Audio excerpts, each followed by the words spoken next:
To equalise, but Argentina here set to get it done without the need of the extra. Cometh the hour, cometh the man yet again.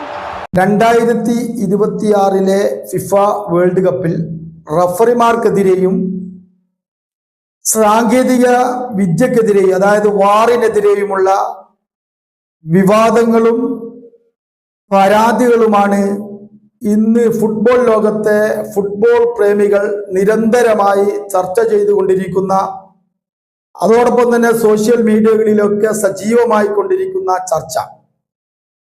ചില വമ്പൻ football ടീമുകൾക്ക് വേണ്ടി റഫറിമാർ ഏകപക്ഷീയമായ തീരുമാനമെടുക്കുകയും സമീപനം സ്വീകരിക്കുകയും അങ്ങനെ വമ്പൻ ടീമുകളെ വിജയിപ്പിക്കുന്നതിനാവശ്യമായ തീരുമാനങ്ങൾ എടുത്തുകൊണ്ട് ചില ടീമുകളെ ബോധപൂർവം പുറത്താക്കി എന്നുള്ളതാണ് ചർച്ചയുടെ ആകെ മൊത്തം എന്ന് പറയുന്ന ഒരു അകക്കാമ്പ്. അർജന്റീന ഈജിപ്ത് മത്സരത്തിന് ശേഷമാണ് ഈ ഒരു പരാതിയും വിവാദങ്ങളും കനക്കുന്നത്.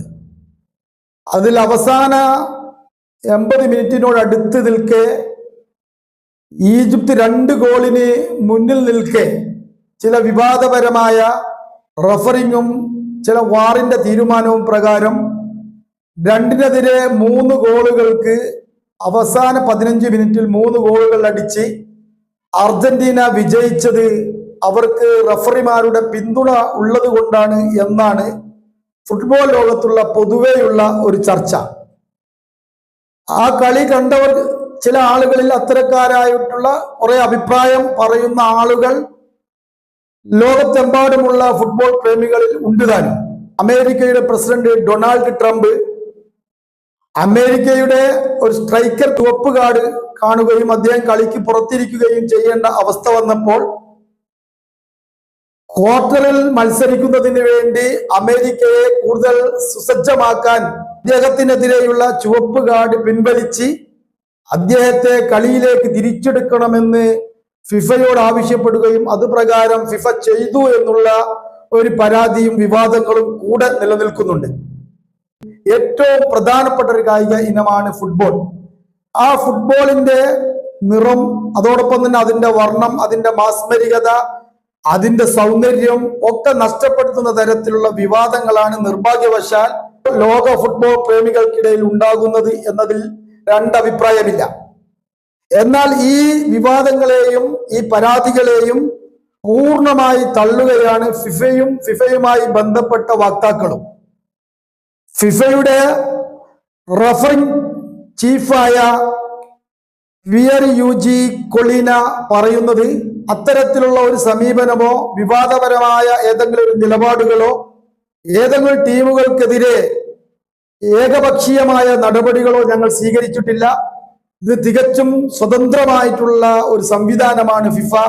ഫുട്ബോളിന്റെ പുരോഗതിക്കും വളർച്ചക്കും മാത്രമാണ് പ്രവർത്തിക്കുന്നത്. ഒരു ടീമിനോടും ഏകപക്ഷീയമായ സമീപനം സ്വീകരിക്കുകയോ ഏതെങ്കിലും ഒരു ടീമിനെ പുറത്താക്കുന്നതിന് വേണ്ടിയുള്ള ബോധപൂർവമായ പരിശ്രമം റഫറിമാരുടെ ഭാഗത്തു നിന്ന് ഉണ്ടാകുകയോ ചെയ്തിട്ടില്ല എന്ന് മാത്രമല്ല, ഇത്തരം അനാവശ്യ വിവാദങ്ങൾ റഫറിമാരുടെ ജീവന് പോലും ഭീഷണിയാകുന്ന തരത്തിൽ വളർന്നുകൊണ്ടിരിക്കുന്നു. ഇത് അവസാനിപ്പിക്കണമെന്നാണ് റഫറിംഗ് ചീഫായ പിയൂർ ജി കൊളീന ലോക സമൂഹത്തോട് ഫുട്ബോൾ പ്രേമികളോടായിട്ട് ആവശ്യപ്പെടുന്നത്. വമ്പൻ ടീമുകൾ കളിയിൽ നിന്ന് പുറത്താകുന്നതിലൂടെ ഫിഫക്ക് കിട്ടേണ്ട ലാഭവിഹിതം കുറയുമെന്നും ടിക്കറ്റ് ഇനത്തിൽ കിട്ടേണ്ട വരുമാനത്തിൽ കുറവ് വരുമെന്നും അതുകൊണ്ടാണ് വമ്പൻ ടീമുകൾക്ക് അനുകൂലമായി റഫറിംഗ് തീരുമാനങ്ങൾ ഉണ്ടാക്കി അവരെ കളിയിൽ നിലനിർത്തുന്നത് എന്നുമാണ് ഫുട്ബോൾ പ്രേമികളിലെ ഒരു പക്ഷം ആളുകൾ നിരന്തരമായി പരാതിപ്പെടുന്നത്. എന്നാൽ അതിൽ യാതൊരുവിധ കയമ്പുമില്ല, കാര്യവുമില്ല. കാര്യം വേൾഡ് കപ്പ് തീരുമാനിക്കുമ്പോൾ തന്നെ ഈ ഫിഫയുടെ ബ്രോഡ്കാസ്റ്റിംഗ്, ഈ കളി ലൈവായി കാണിക്കുന്നതിന് വേണ്ടിയുള്ള കച്ചവടവും അതോടൊപ്പം തന്നെ അതിന്റെ വിൽപ്പനയുമൊക്കെ ആദ്യമേ നടത്തുന്നു. ആ ഇനത്തിലുള്ള പണം ഇനി ഏത് ടീം കളിയിൽ ഉണ്ടെങ്കിലും നിർബന്ധമായും അത് ഏറ്റെടുത്തിരിക്കുന്ന കമ്പനികൾ കൊടുക്കണം. അതുപോലെ അതിന്റെ മാർക്കറ്റിംഗുമായി ബന്ധപ്പെട്ടുകൊണ്ടുള്ള വരുമാനവും കളി തുടങ്ങുന്നതിന് മുമ്പ് തന്നെ അത് ഔപചാരികമായി ഡോക്യുമെന്റ് ചെയ്യുന്നത് കൊണ്ട് അതിലും യാതൊരുവിധ കുറവും വരില്ല.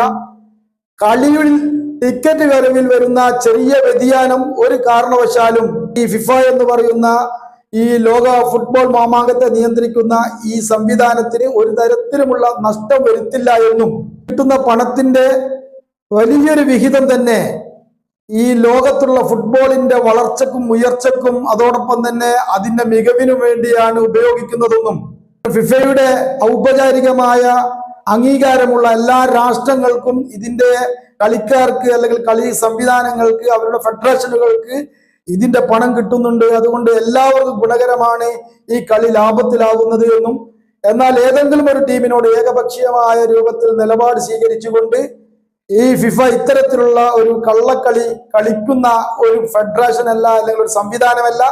ഇത് തികച്ചും സ്വതന്ത്രമായ ഫുട്ബോൾ പ്രേമികൾക്ക് 100% വിശ്വാസത്തിൽ എടുക്കാവുന്ന ഒരു സംവിധാനം എന്നാണ് ഫിഫയുടെ ഔപചാരികമായിട്ടുള്ള ഈ വിഷയവുമായി ബന്ധപ്പെട്ടുകൊണ്ടുള്ള ഫിഫ നൽകുന്ന വിശദീകരണങ്ങൾ. 4 വർഷത്തിനൊരിക്കൽ ഫുട്ബോൾ ടൂർണമെന്റ് ഈ മഹാമാമാങ്കം നടത്തുമ്പോൾ അവരുടെ ലാഭവിഹിതം ഓരോ വർഷവും വർദ്ധിച്ചു വരുന്നു. ഓരോ കളിയും അവസാനിക്കുമ്പോൾ അവരുടെ ലാഭം വർദ്ധിക്കുന്നതായാണ് ഫിഫ തന്നെ കണക്ക് പുറത്തുവിടുന്നത്. 2022 ഖത്തറിൽ നടന്ന ഫിഫ വേൾഡ് കപ്പിൽ തൊട്ടു മുമ്പ് നടന്ന ഫിഫ വേൾഡ് കപ്പിനേക്കാൾ 18% ലാഭവിഹിതം വർദ്ധിച്ചതായാണ് ഫിഫ ഔപചാരികമായി പുറത്തുവിടുന്ന കണക്ക്. ഈ 2026 അമേരിക്കയിലും മെക്സിക്കോയിലും കാനഡയിലുമായി നടന്ന ഈ മത്സരം പരിപൂർണമാകുമ്പോൾ അതിന്റെ ആ ഒരു ലാഭവിഹിതം 30% അടുത്തെത്തുമെന്നാണ് ഫിഫ തന്നെ അവകാശപ്പെടുന്നത്. അതുകൊണ്ട് അത്തരത്തിലുള്ള വിവാദങ്ങൾ അനാവശ്യമാണ്, അടിസ്ഥാനരഹിതമാണ് എന്ന് ഫിഫ അർത്ഥശങ്കക്കിടയില്ലാതെ ഫുട്ബോൾ പ്രേമികളെ അറിയിക്കുമ്പോൾ പോലും ഫുട്ബോൾ പ്രേമികൾക്കിടയിൽ ഇത്തരത്തിലുള്ള കളിക്കിടയിൽ ചില വമ്പൻ ടീമുകൾക്ക് അനുകൂലമായുള്ള സമീപനങ്ങൾ സ്വീകരിക്കുന്നു എന്നുള്ള വ്യാപകമായ പരാതിയും വിവാദങ്ങളും ചർച്ചകളും സോഷ്യൽ മീഡിയകളിലടക്കം നിരന്തരമായി ലോക ഫുട്ബോൾ പ്രേമികൾക്കിടയിൽ നടക്കുകയാണ്.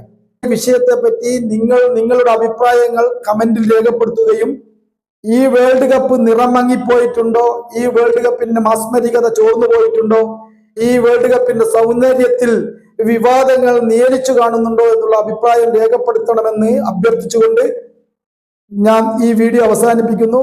നന്ദി, നമസ്കാരം.